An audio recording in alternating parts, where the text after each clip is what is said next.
Father Dan Ryan. Now, Father Dan did let us in grace earlier this evening. I'd just like to give you a little bit of background on Father Dan. Father Dan Ryan was born in Mitchell, so he's a child of the southwest, a country lad. He's the youngest of 7 children. His father Leo, who passed away in 1979, was a knight, and his brother John is still a knight. Father Dan's family moved to Brisbane in 1952. And he lived in Hurston and Wooloowin. He was taught by the Sisters of Mercy and did his secondary schooling at St Columban's in Albion. Father Dan went to Banyo Seminary and was ordained in 1974. He's been the assistant priest at Caloundra, at the Cathedral, at Goodna, and he's been the parish priest at Daisy Hill, Surfers Paradise and Sunnybank. Father Dan is the Vicar for Clergy in the Archdiocese of Brisbane, looking after all the clergy of the Archdiocese. As a man of deep faith, he is hopeful that the Broncos can win more games this year than they did in the last 2 years. I'd now like to invite Father Dan to come forward to officially launch the Southern Cross Care History Book.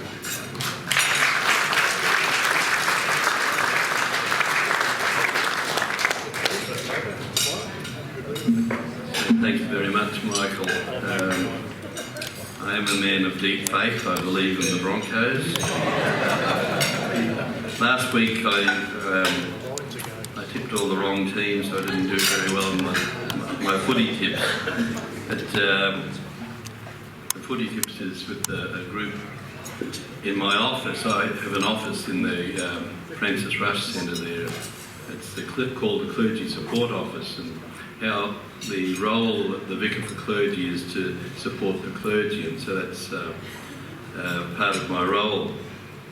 But this morning I spoke to the Knights about the plenary council, and I didn't really give a full thumbnail sketch of my background and connections with the Knights. My father was a Knight, but little did I know when I was young that he used to go off to these meetings, but whether it was because I was young or because it was the Knights, we were never told that he was going to a Knights meeting. I wasn't sure whether it was that, even in those days, in the 50s and the 60s, whether that secrecy was still there about the Knights. But Dad introduced me to the Knights on the golf course, and I've been playing golf with the Knights at Southern Cross for about the last 40 years. And in fact, my father died on the golf course playing for the Knights of the Southern Cross, would you believe? Yep.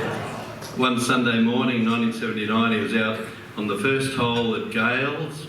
Gales, for those who know it, goes down the first hole. He died on the first hole. I think he was worried about going up the hill on the second.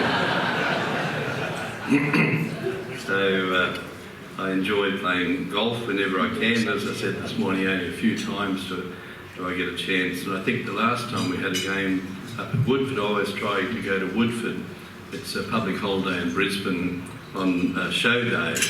So we play golf up at Woodford. There's no public holiday up there. So I always go up there and try to play with my brother John and different ones with the Knights. But that's my connection with the Knights over the years, but also when I was first ordained, I was at Caloundra. I would join the Knights for a few drinks after their meeting, and there was a gentleman there who would recite poetry, an extraordinary man. Even though it was about 2 o'clock in the morning, he could still recite poetry. And they were very late meetings, those, I thought. So since then, I really haven't gone to too many Knights meetings, and it's a fair while ago. But in my role, I care for the priests, and I'm very grateful to the Knights, and so I'm very humbled to be launching this book called First Things First, Valuing and Respecting Human Life, a history of the Southern Cross Care from 1967 to 2019. In that time, the Southern Cross has looked after some of our priests, and in fact, they're at Duke Village at the moment. I think we have 3 priests, and our oldest priest in the Archdiocese is the chaplain, 90 years old, Father Ted Houlihan, and he's got a motto. He says, you've got to take up something new every year. He's 90 years old, remember? So he now, am I right in saying, Jason, he goes and plays the flute in the dementia ward, mind you. So they never know whether he's playing the same tune.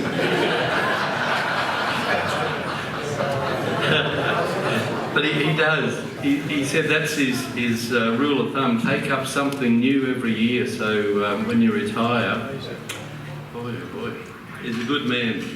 And he was very good friends of another priest called Father Ron Illich. And Father Ron, as he was getting older, came to live with me when I was parish priest at Daisy Hill. And at one stage, I needed a break and he needed a break, so we organised respite care at Jewett Court for him. And Jewett Court was a fairly basic sort of nursing home in those days. And this is over 30 years ago. So, and he went and spent 6 weeks there, and he didn't really enjoy it all that much, sadly. And so I said to him, a little while later, probably 12 months later, I'd like you to do some more respite care. And he thought he'd go to the new place down at Eden's Landing. And I said to him, now, you didn't really enjoy that respite care the last time you were there. Now, if you don't enjoy it, come home. So he goes down to Eden's Landing and he's there 2 days. And I'm driving around the parish and I get a phone call on the car phone from the secretary to say, Father Ron's here. I said, oh, that's good. Has he come to visit? He has his ports with him. He lasted 2 days. And it had no reflection at all on Eden's Landing because it was very early days. He just wanted to come back home to his own place. So there's no reflections at all. But as I said, we've got a priest chaplain out at Stretton Gardens. Father Ted's there at Jewett Court, and some of our retired priests are there being looked after very well at Jewett Village. And so it gives me great pleasure to launch this book, and Sue Keys is to be congratulated for putting this book together with the committee. I have had the opportunity to read the back page, I must be honest, because I was asked to do this on Thursday and I was in the middle of a few other things because Eddie Radke rings me. I told the men this morning and the ladies that Eddie Radke rang me. I've known Eddie for about 40 years. He's my accountant, actually. And so would you be able to do a few extra things on Saturday at the Knights of the Southern Cross for me? I said, oh, okay. What would you like me to do? Oh, there's a simple candle ceremony. I said, oh, yeah, that's fine, I'll be able to do that. And he said also, Bishop Ken, who's supposed to be launching the book, he's sick. Can you launch your book at the dinner? And I said, Eddie, you're a very good man and you owe me for this. So I'm quite happy to launch this book.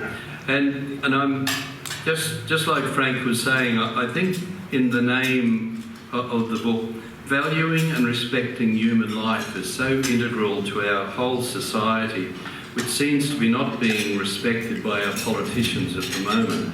We need to value and respect human life, right from birth to death. And we as Catholics stand up for that very, very strongly. And so even though our government's not supporting us in that, we need to continue to do that. So it gives me great pleasure to launch this book, and thank you, Sue, for all the hard work you've done on this book, putting it together. And I heard those names being mentioned, Archbishop Rush and Archbishop Jewick and Bishop Gary. They're great names. And by the way, Bishop Jewick only ever bought the best land. He always bought the land on top of the hill, which is worth a fortune these days. But the only reason he bought it was because the farmer never wanted it. Did you know that? The farmer never wanted to go up the hill to plant. He wanted to plant down in the valley where the good soil was. So there's the reason why Jewick bought all the hills. Very good Irishman.